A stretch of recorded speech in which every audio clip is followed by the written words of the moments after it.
What's going on, Carlos? Not a whole lot. Hell yeah, dude. Tell me a story about French fries, man. Oh, French fries? Yeah. I'm not a very good storyteller. Oh, you're not? Yeah, and I don't really like French fries. Because they're French? Yeah, no one really likes the French, dude. Right? No, I remember one time at the carnival, I got a Mr. Fries container, and, you know, the typical block of fries, and, I had a lot of faith in it, but it turned out to be, like, cold on the inside. Really? Yeah. Don't you hate when you get something and you're all, oh, it's gonna be good, and then you bite into it and it's cold? Yeah, for like $15. I was like, dang. We went to the fair recently, for the San Juan County Fair, and we spent, well, Susie spent $20 on some fries with cheese sauce, bacon, and ranch dressing, ranch sauce, and caramelized onions. It was all right. Not $20 good, but it sounds good. Yeah, it was really good. $20 good. Yeah, well, maybe it depends because, yeah, I don't know, inflation and shit. You know, we were talking about inflation the other day, or the different terminologies of marijuana the other day about how back in my day, I'm gauging myself right now. How gauging myself, a lid used to be 3 fingers. And now it's like... now a lid is 2 fingers and twice as much money. Fuck yeah. Yeah. But then again, what do you think about twice as much money, but twice as potent? Yeah, but the quality's a lot better. Yeah. I mean, yeah, I agree. I'd rather have the better weed. Than the better weed than the I was actually talking to somebody. There you go. There you go. Thank you for the donations, guys. We appreciate that. This is going to go towards something fun, like a hairless cat, maybe. Anyway, brickweed. You ever smoke brickweed? All throughout my youth. Dang. Yeah, until senior year, I think. So do you remember when Kind Buds came to New Mexico? Do you? Yeah, I wouldn't say New Mexico, but the people that I dealt with, you know, had access to better weed. I remember about the same time, I think. No, it was in... Gauge myself again. It was just right after junior high. Right after junior high, and we were going into high school, and we were out in the hills. You ever partied out in the hills? Not too often, but I have. Yeah, because the hills out that way and the hills out there this way are totally different. Oh, like my old homie used to say, totally. No, seriously. Yeah. Dang. So tell me your story when you first smelt the kinds, or what I heard it as called schnog grass. You ever heard that term? Schnog grass? Yeah, you ever heard that term? Well, you know who Snodgrass is? No, I don't. Well, Snodgrass is the man who developed the color-changing glass pipes. Okay, by blowing silver into wow, into mind the glass. blown. Yeah. Dang. And so that's how color-changing glass came to be about in the 80s. Okay, I'm not going to mention the guy's name that I went to high school with, but he was the one that introduced me to this new way of, I guess, yeah, I guess you could say that, yeah, because he had some really nice pieces, and I never saw pipes like these, which today are commonplace. You know, it was usually the prototype. And there's a really great story about the prototype online. You should check it out, and how the guy you sat there, like, would put it in the back of High Times, and you would send yourself a dress stamp envelope with the monies. You know, I think it was like $35 back then, or $25 back then, you know, so you would send him the monies, right, and your address, and like people thought he was ripping you off, man. This dude's ripping, his eyes rip me off for stuff, man. But the fact was, he was sitting there doing it himself. So, like, you would give him $35, and, like, you would probably forget about it, you stoner. And then all of a sudden, you would get a package in the mail. You know what I mean? And you'd be like, what is this, dude? And you would open it up, and it would be a prototype. Yeah, anyway. That's so funny. That is funny, huh? That reminds me of, was it CD Now? Those little... With the penny? Yeah, with the penny, and then you get, like, the little card with the little penny pull-apart things with all the CDs of the times. Dude, or what was it, 7 CDs for a penny? Yeah. Did you ever fall for that? I did. Dang, your credit's never the same, isn't it? Right. Dang. Do you want to load this here? Sure. Oh, yeah. Oh, anyway. I don't have anything That's to right. put it in. I got this, and then... This works. Man, that game. That's so funny. I haven't stepped foot in a arena in a long time. That was crazy, dude. How funny you have the whole podcast set up. You were, I don't know. It's cool that you were all prepped up with the rig. We're back here with Ill Alien. My name is Damien Chevrolet, and welcome to the Aluminum Can Podcast. We're just sitting back here in the backyard, actually. It's quite nice today. Isn't it weird that it's been very, very, very, very, very hot lately? It has been pretty hot, but I haven't gone outside either, so... Do you want to tell the listeners what you do? If you don't mind? What do I do? It's probably a lot. I heard you make a pretty dang mean tilapia. Man, it was unfortunate that tilapia, I left it in the fridge too long and it went bad. Dude, it got really fishy. It was only like $1, but it was still, I was kind of bummed. I like fish. I know, I hate doing that. I've been on this less than $10 a day meal kick lately. And that's kind of one of the moves, just going and getting a piece of fish, going and getting like a 1/4 pound of shrimp, and then sauteing that up, putting it on some rice or something like that. Dang, how do you prepare your rice? 15 minutes, 2 cups of water, 1 cup of rice. Do you rinse the rice beforehand? I do. Excellent. Tell our listeners. I get a colander, a real fine one, and then I put the cup of rice, let it rinse for a little bit, and then in the water, my trick is a cube of bouillon and a 1/4 tablespoon of butter. The listeners probably can't see this, but I'm doing that eye thing. Because the bouillon inside the water. After you, sir. Oh, well, thank you. No worries. That's the way to go. Yeah. Yeah. And then the real trick is just putting it in the fridge for a day. And letting everything marry.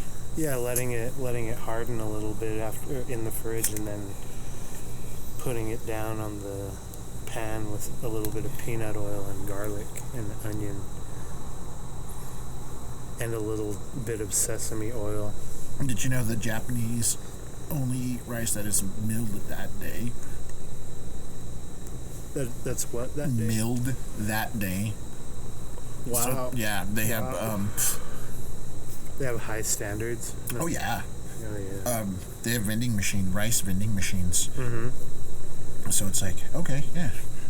Go down and get you a beer, an adult magazine, and some rice. Man, I wish I were more into vending machines. Yeah, a man can make a lot of money if you spent a lot of money at vending machines. Mm-hmm. What kind of vending machine would you create? I would automate customer service at public agencies, like the DMV. I would make that all automated, or I would have Social Security Department, anything like that. I think I would like to have automated, and also connected to a network of customer service professionals all around the world. so anyone can hire anyone, and then their face would appear on a kiosk or whatever mobile device or whatever you have. But if a person doesn't have a mobile device or something, then they could go to a kiosk and handle all their services without there being someone in person. That's what I would do. But I guess that's not really a vending machine. Yeah, I was going to mention... That's a lot more than... Yeah. Okay, so if I had a vending machine, probably Homies. Homies, dang. There was... Okay, again, I'm a fucking idiot. Well, not really. You ever seen the Vice documentary about the Homies guy that made millions?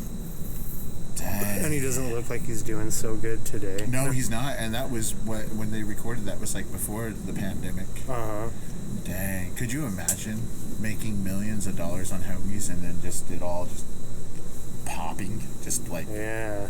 Dang. Just putting it back into Homies and then finally... It just blows up. It pulls an Enron. The HMZ ticker on the stock market fucking drops. Dang, dude. Everything associated with that lifestyle just tanks. So all of your vintage Adidas were worth nothing. Because of the George Lopez scandal. What was the George Lopez scandal? I'm just kidding. I made that up. Really? Get George Lopez. Our little podcast gets George Lopez in deep shit. No, I'm just kidding, Mr. Lopez. Please don't come at us with your lawyers. Damn. No, okay, back. So you would do a Homies vending machine? I was just kidding, but that'd be a fun thing.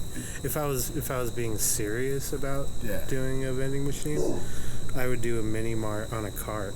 Mini mart on a cart, and it would just go around neighborhoods, right? And yep. Just like an ice cream cart, but not just neighborhoods. Music festivals. Yeah. Did you know, like Sam's Club and Costco, their business model actually runs along the lines of they only stock one type of mayonnaise. Did you know really? that? Yeah. If next time you're in Costco, next time you're in the big city, look at Costco and just to see what kind of brands they only carry. They only carry one brand, and Sam's Club too. They only carry one brand of whatever. Hellman's?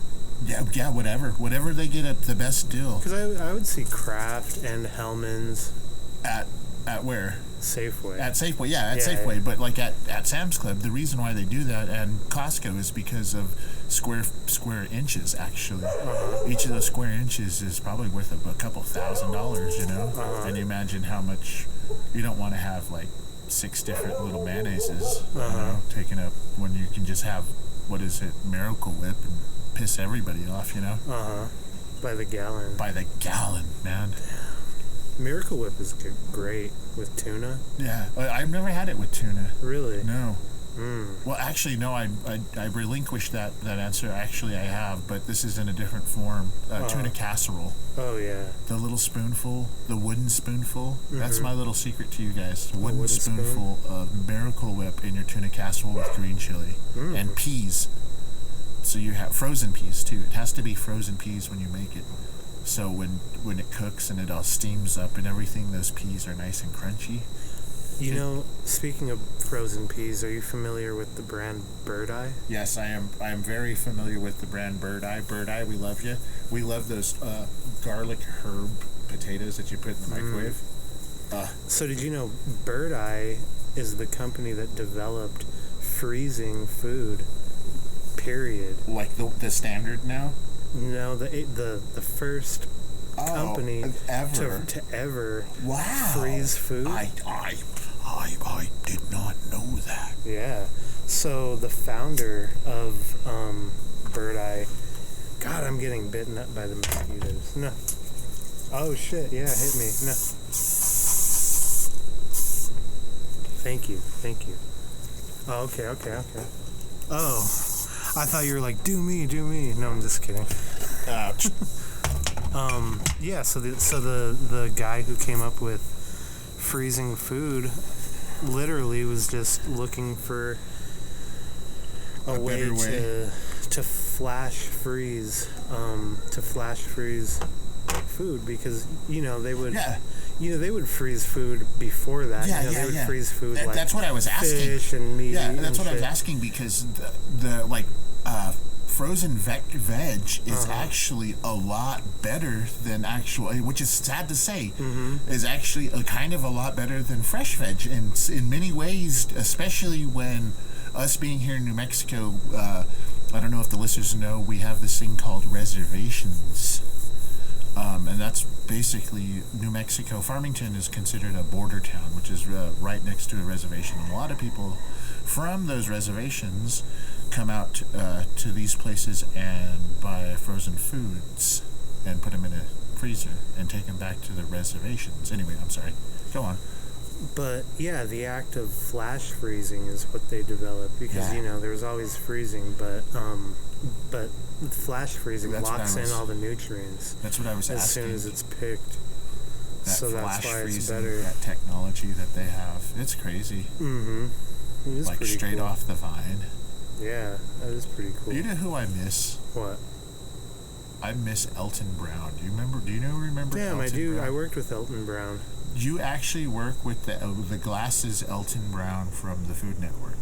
Oh no! No, I thought you were talking about Elton Brown, the Navajo muralist. Oh wow, that's another cool Elton Brown. Yeah, Native American Elton Brown. You know the mural behind 418 West Broadway. Did he do the one over by Orchard too? The Orchard by the Orchard. I don't know, but he did a few downtown. Really? I think that might be the guy that's in one of my YouTube videos, DamienRyanCheverria /YouTube. Really? Yeah. He was a cool guy. Yeah. I would have left the audio in, but we can't do copyright striking because it's the music. Oh, I'm sorry. No, you're good. How fun. This was my last stop on the route, and then now I'm on the podcast. Yeah, the Aluminum Can Podcast.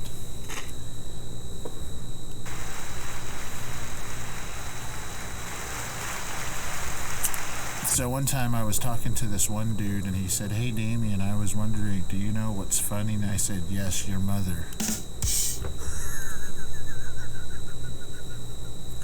Hell yeah. Hell yeah.